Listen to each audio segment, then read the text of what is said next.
Okay, cool. Hi, everyone. Mike the Beast here, and I'm here with a special guest.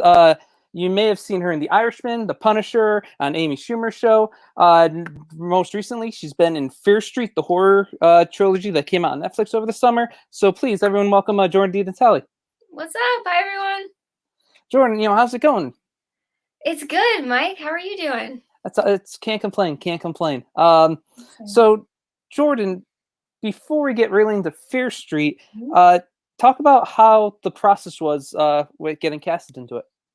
Well, getting cast, it was a pretty long process because there's quite a lot of characters in the show. And so I actually auditioned for a couple characters before I landed with Ruby Lane.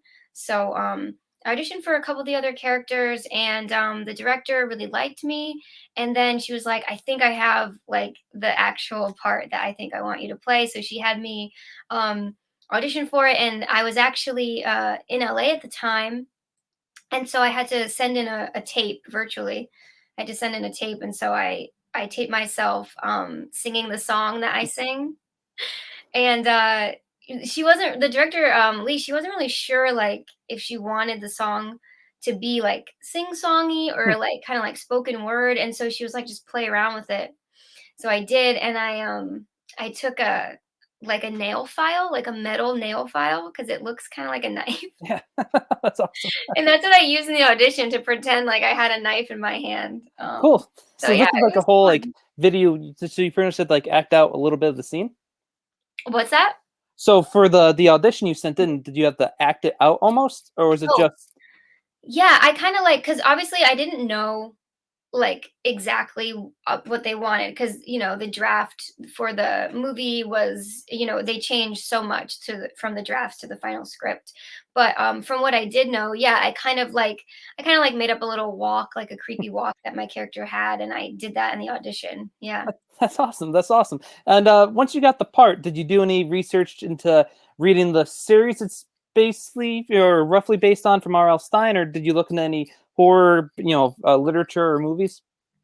Yeah, so I I definitely I didn't read the full there's so many books. I didn't read all of them, but I did check out a couple of them. And I knew Goosebumps from growing up with it. And so I did do some research on Fear Street, and then but I mostly just kind of researched more like creepy characters, like throughout history. And I watched like Carrie, for Nice. example, Mhm. because I don't know. I feel like my character starts out where you think she's like innocent, and you don't know, until the reveal, you don't know that she's a killer. And so I drew some inspiration from some movies, but it was actually kind of hard for me because I'm kind of afraid of scary. I'm a scaredy cat, so I was like watching these things with my hands over my eyes. Awesome. Yeah. And the process with Fair Street, because this was originally supposed to come out in theaters 1 year at a time, correct? Originally? Yeah, well, they weren't sure. It was supposed to come out in theaters, but they were thinking of doing maybe like 1 month at a time. Um and then yeah, there was on the back end there was some issues and everything, and then it ended up with Netflix, and they decided on the 1 week at a time, which was so cool because it really gave people the the opportunity to kind of build like a little community and fan base Definitely. around it, and like get really excited for the next week. Definitely. Social media, I don't know if you were about like all on like horror Twitter and Facebook, like the hype and anticipation, it created that water cooler talk almost too. So like you said, it's neat and you don't have stuff happen like this very too often. Yeah, exactly. Yeah, it was cool, and I know that they were really excited about like trying to, to get a project out there in that kind of style because it had never really been done before. Cool. And then what was it like working with the cast? Oh, it was amazing. It was super fun. Everyone was super nice.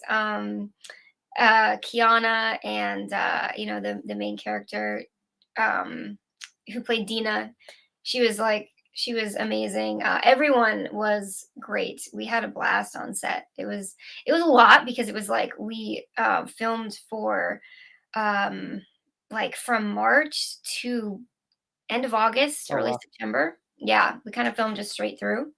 So it was a lot. I flew back and forth to Atlanta like 8 times. Wow. Yeah. But it was like when we were just kind of like had downtime and stuff, it was a really great experience. It was a great set to be on. That shows because you watch it and you see the chemistry with the cast. Really cool. So all that downtime must have played a lot into that. Yeah, I think so for sure. Like just one of the first nights we were there, we were doing rehearsals and table reads of the movie. We all went out to dinner and stuff like that. Sometimes some people would go rock climbing together because there was like a rock climbing gym not too far from our hotel. So yeah, it was definitely a good time. Cool. And what was unique about Fair Street is it it felt new, even though it took place in kind of different uh, decades and time places. But not a lot of teams have really incorporated that nostalgia into the way Fear Street did, and where you had the first one, which was almost like a '90s slasher, a la Mhm. Scream. '78 was an awesome camp horror, like Friday the 13th and Sleepaway Camp, and then you go, old school with like the witch trials of the 1600s. Was it like playing within the different decades? Yeah, yeah, it was fun. I mean, my character kind of stays in the same decade the whole time, but just being on set and seeing like the set pieces, they built so much of it, like the mall scene, for example. We were in an abandoned mall basically, and all of that the crews built. So it was really cool. The same with in 66. The whole village was built up. They built it in like a giant field and they built it from scratch. They Huh. built that village. So it was really cool. I didn't really get to experience that one too much because my character's not really in uh that movie, but I heard about it and it was amazing. Yeah.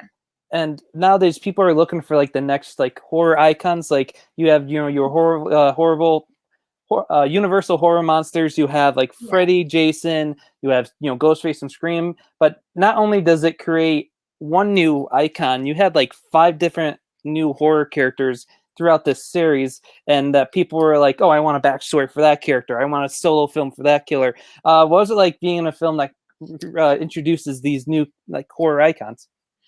It was really cool. Like I told you that I am a scaredy cat, but I do know of the horror icons, Mike Myers and Freddy and all of that.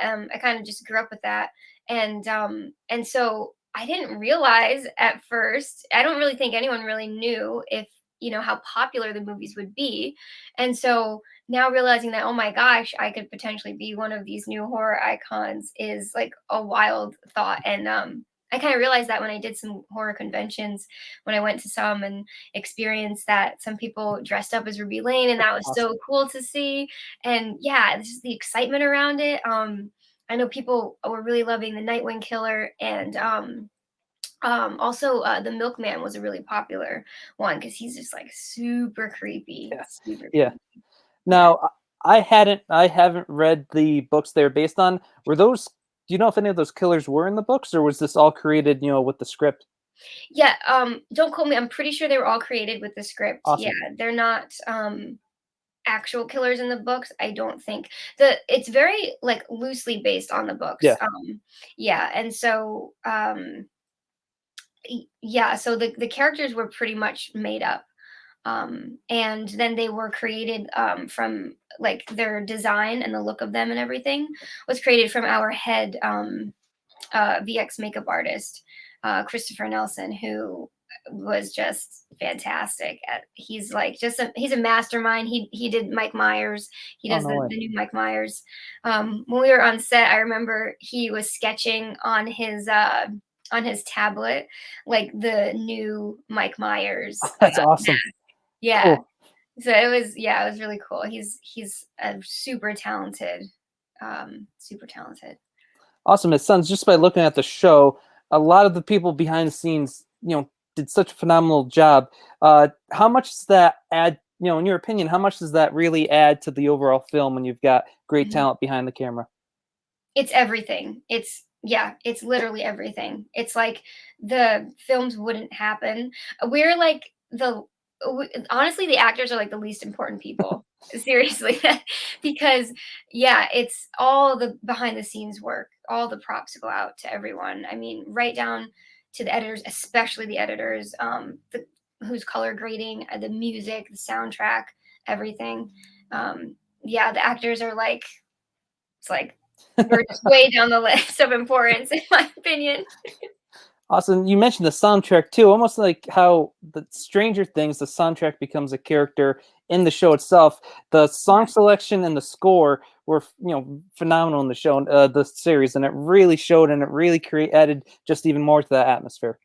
Yeah, that's it. Right when 1994 opened up, like I don't know, I think it was it uh was it Creep or something, or like, and Radiohead, yeah, I think so. yeah, Radiohead, and then there was like Nine Inch Nails in there, and I mean, right when it opened up, I was just like, oh, I have this is gonna be good because like it brings you back right back to that era, and yeah, the soundtrack was fantastic.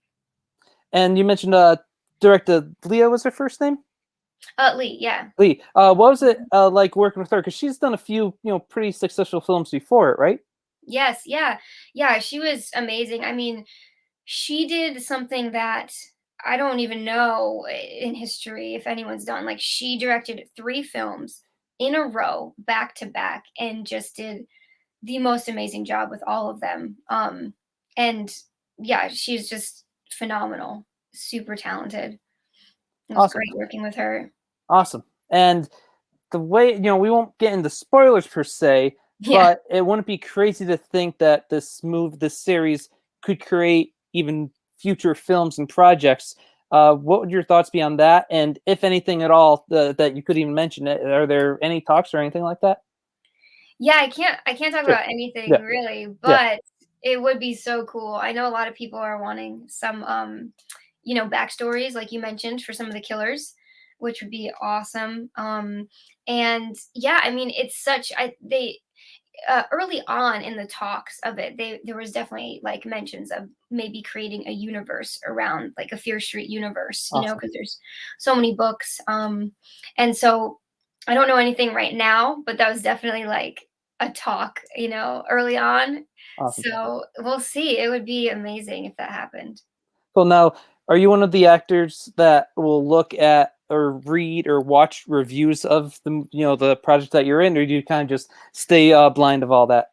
Yeah. I stay blind of a lot of it. But I do get interested in like the initial reaction just to see like what people are thinking, because the fans are everything, and so I do love to see what the fans are thinking, and not as much their like the formal reviews, but the fan thoughts is really fun Awesome. to Awesome. see, yeah, and to engage with, yeah. Definitely. Awesome. And you mentioned horror conventions. You went to a few. What was that like getting into the world of the convention scene? Yeah, it was so cool. I mean, I knew conventions were a huge scene in for like superheroes and all that, but I didn't realize how tight knit the horror community was, and like how excited the fans get. And it was so humbling to see. It was so cool. It was like everyone was so supportive of each other and just excited to be there, and meet people and talk about their favorite movies and stuff and their favorite characters, and I loved it. It was a really fun time. I went to Horror Hound in Cincinnati, and then I also did the Connecticut Horror Fest. Awesome. And were joined by some other awesome actors. Did you have any time to interact with some of the other guests at the shows? Yeah, well, I got to interact with some of the Fear Street people. So we had the Awesome. Nightwing Killer was there, Lloyd Pitts, and we also had the Scream Mask killer was there. Oh, awesome. The Skull Mask, excuse me, it's the Skull Mask killer. Yeah. Yeah, he was there as well. In Cincinnati. In Connecticut, it was just me for Fear Street. And then I also got to interact with all the Mike Myers, like Oh, no way. most of them throughout history, like a bunch of them, Awesome. because we all have the same convention agent. So we all got to talk and chat, which was really, really cool. Yeah. That's great. That's awesome. Looking ahead, Jordan, do you have any other projects that you'd want to talk about coming up? Coming up, I can't talk about anything right now, Sure. but Sure. Yeah, but I have some other projects out. I could just mention The Birch, which is another horror show. It's kind of like a web series on Facebook Watch, and Cool. there's 2 seasons out. It's super fun. I'm in the 2nd season as the character Rory, and we try to conjure up some evil monsters in that show. Cool. So yeah, so you can check that out on Facebook Watch. It's called The Birch, and anything else I can't talk about right now. Awesome. Awesome. Jordyn, thank you so much for taking the time doing this. Any last words you want to say, about Fair Street before we close out? Honestly, I just hope everyone watches it again for Halloween. Like, I think I'm probably gonna watch like all 3 in a row because they're so much fun. Get that fun like slasher vibe going for the Halloween season. But yeah, that's it. Awesome. Thanks Awesome. so much to everyone who love the movies too. Awesome. And for those who haven't watched it, it's still available on Netflix and one of their original films. So you'll binge all that today, tomorrow, and everyone take it easy. Have a nice, safe Halloween if you guys are going out, and take it easy, everybody. Awesome. Happy Halloween, everyone. Awesome. Sweet. And